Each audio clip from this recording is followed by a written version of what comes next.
brought to you by Palvi Agrico. आता शेतीसाठी जे काही लागणार ते घरपोच मिळणार, तेही मोबाईलच्या एका क्लिकवर. जागांच्या पेक्षा पण एक महत्वाची आणि चिंतेची बाब युतीमध्ये होती, ती म्हणजे ही युती कुठे करायची आणि युती कुठे करायची नाही. मुंबईच्या बद्दल तर भाजपनं स्पष्टच केलं होतं, ते म्हणजे की मुंबईमध्ये आम्ही शिवसेनेबरोबर युती करत आहोत. इतर भागांमध्ये कशा पद्धतीने युती करायची की नाही याच्याबद्दलचा निर्णय हा स्थानिक पातळीवर घेतला जाईल. पण ठाणे, नवी मुंबई, कल्याण, डोंबिवली हे असे पॉकेट्स आहेत किंवा हे असे मतदारसंघ आहेत महापालिकेच्या अनुषंगानं महापालिका आहेत की जिथं शिवसेना आणि भाजपमधल्या कार्यकर्त्यांमध्ये रस्सीखेच, आरोप प्रत्यारोप आणि एक प्रकारचा संघर्ष पाहायला मिळाला. अगदी आधीच्या 2 मोठ्या निवडणुकांमध्ये हा संघर्ष टोकाला गेल्याचं पाहायला मिळालं.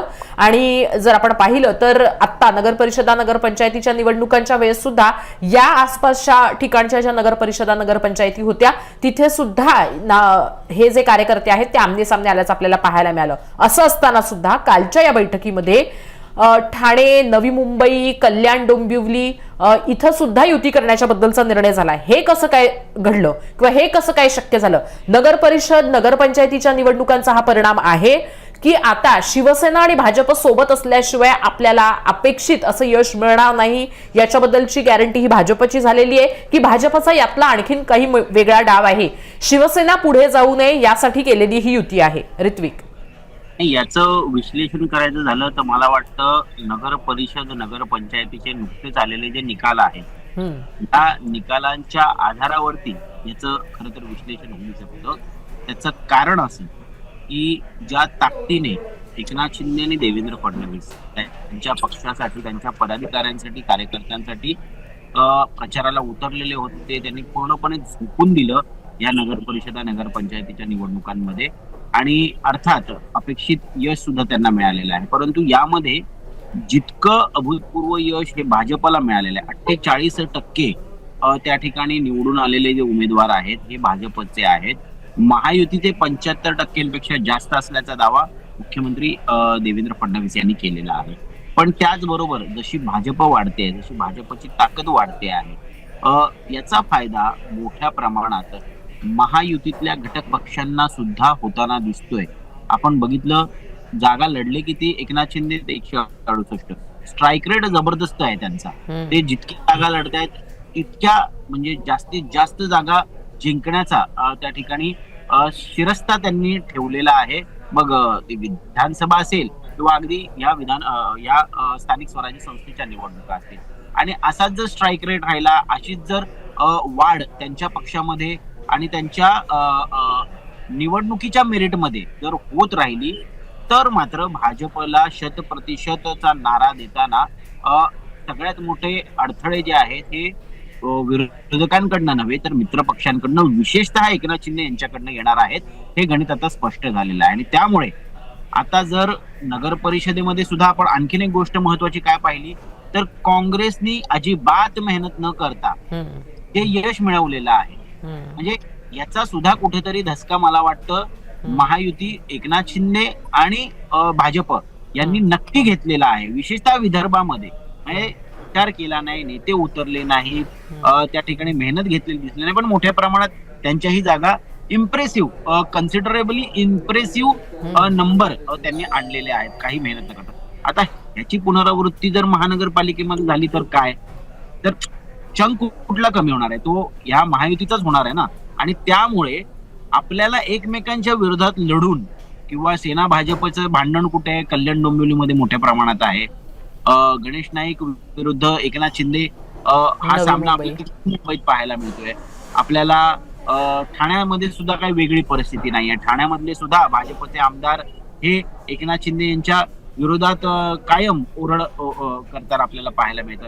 त्यामुळे ह्या 3 महानगरपालिका मुंबई लगतच्या या सुद्धा तितक्याच महत्वाच्या आहेत. कारण आता बीएमसी जरी सगळ्यात रिचेस्ट सिविक कॉर्पोरेशन असली तरी तितक्याच मोठ्या प्रमाणात विस्तार हा मुंबई आणि मुंबईच्या आसपास MMR रिजन मध्ये होतोय. नवी मुंबईमध्ये असेल, त्या ठिकाणी आपण ठाण्याबद्दल बोललो, कल्याण डोंबिवली बद्दल बोललो, मोठ्या प्रमाणात डेव्हलपमेंट सुरू आहे. आणि हे विस्तारलेले डेव्हलपमेंट झालेले हे जे काही भाग आहेत तिथे महानगरपालिका सुद्धा तितक्याच महत्वाच्या होणार आहेत येत्या काळात.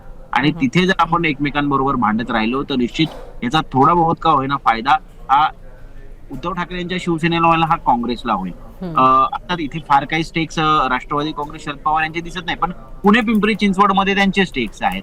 त्यामुळे आपण आता त्यांना चान्स जास्त द्यायला नको. आपल्यातल्या भांडण जे आहेत हे आपण आपापसात मिटवून घेण्याचा प्रयत्न करू. मिटतील का तर मुळीच मिटणार नाही. ते इतके टोकाला गेलेले आहेत की आपण पाहिलं त्याचे पडसाद किती तीव्र उमटत असतात. पण आपल्याला आता काही करून जुळवून घ्यावं लागेल. जर आपण जुळवून घेतलं नाही तर येणाऱ्या 2029च्या विधानसभा निवडणुकीमध्ये आपण आयतं कोलीत विरोधकांना तर देऊ, परंतु त्यांची ओसाड झालेली जमीन पुन्हा एकदा सुपीक होण्याची प्रक्रिया सुरू होईल. आणि त्यामुळे आपल्याला नवी मुंबई असेल, कल्याण डोंबिवली असेल, ठाणे असेल, या तिन्ही महानगरपालिकेमध्ये मतभेद गाडून एकत्र येऊन आपल्याला टॅक्टिकल आणि त्या ठिकाणी फ्रेंडली तरी युती करावीच लागेल. अशा पद्धतीचं सध्या तरी चित्र दिसते. म्हणजे थोडक्यात असं म्हणू शकतो की काँग्रेसच्या विजयानं काहीशा दडपण हे शिवसेना भाजपला आलेलं आहे आणि म्हणून त्यांनी युतीचा निर्णय घेतलेला आहे. काँग्रेसला नगर परिषद आणि नगरपंचायत निवडणुकांमध्ये मेहनत न करता जर का यश मिळत असेल तर याचा अर्थ कुठेतरी काँग्रेसच्या बाजूनं मतदारांचं मत झुकतं आहे स्थानिक स्वराज्य संस्थांमध्ये. ही गोष्ट लक्षात घेऊन अशा पद्धतीचा निर्णय हा भाजप शिवसेनेनं घेतलाय असं म्हणता येऊ शकतं का ऋत्विक? निश्चित येऊ शकतं, कारण आपण बघतोय ना की शेवटी काँग्रेसची मतं कुठली आहेत, ही सुद्धा एकेकाळची उत्तर भारतीय मतं असतील किंवा मोठ्या प्रमाणात मायनॉरिटी वोट्स असतील, अमराठी वोट्स असतील, हे काँग्रेसकडे नेहमी झुकलेली होती. आता 2014 नंतरची जी मोदींची लाट आहे किंवा भाजपची जी कामगिरी आहे किंवा त्यांचं जे इलेक्शन मॅनेजमेंट आहे किंवा त्यांचे जे काही मुद्दे आहेत, कट्टर हिंदुत्ववादाचे असतील किंवा देशभक्तीचे असतील, या मुद्द्यांवरती बऱ्यापैकी त्यांनी काँग्रेसचा जो कोर वोटर होता तो पूर्णपणे आपल्या बाजूने शिफ्ट करायला त्यांना यश मिळालेलं आहे. आणि आता जर काँग्रेसला कुठेतरी पुन्हा एकदा रिवॅम्प करून नव्या दमानं मैदानात उतरायचं असेल तर त्यांना पर्याय नाही, याच वोटरला पुन्हा एकदा आपल्याकडे आकर्षित करावं लागेल. तसं ते करताना दिसत आहेत की नाही यावरती पुन्हा आपण वेगळी चर्चा करू. पण सध्या तरी असा कुठलाही मौका, असा कुठलाही चान्स आपण आपल्या विरोधकांना द्यायचा नाहीये. आपल्या त्या मतभेदामुळे विरोधकांचा फायदा हे होऊ द्यायचं नाहीये. एवढं मात्र या ठिकाणी एकनाथ शिंदे आणि देवेंद्र फडणवीस यांच्यामध्ये निश्चित झालेलं दिसते. आणि मला वाटतं राजकारणात हे अत्यंत महत्वाचं आहे. म्हणजे जिथे आपले मतभेद असतील तिथे आपण आक्रमकपणे एकमेकांच्या विरोधात संघर्ष करूच, पण जर त्याचा फायदा आपल्या विरोधकाला होणार असेल तर मात्र आपण जुळवून घ्यायला पाहिजे. ही जी पॉलिटिकल अंडरस्टँडिंग आहे, ही पॉलिटिकल अंडरस्टँडिंग, ही पॉलिटिकल मॅच्युरिटी जी महायुतीच्या नेत्यांमध्ये दिसते, दुर्दैवाने ती आपल्याला महाविकास आघाडीमध्ये बिलकुलच दिसत नाही.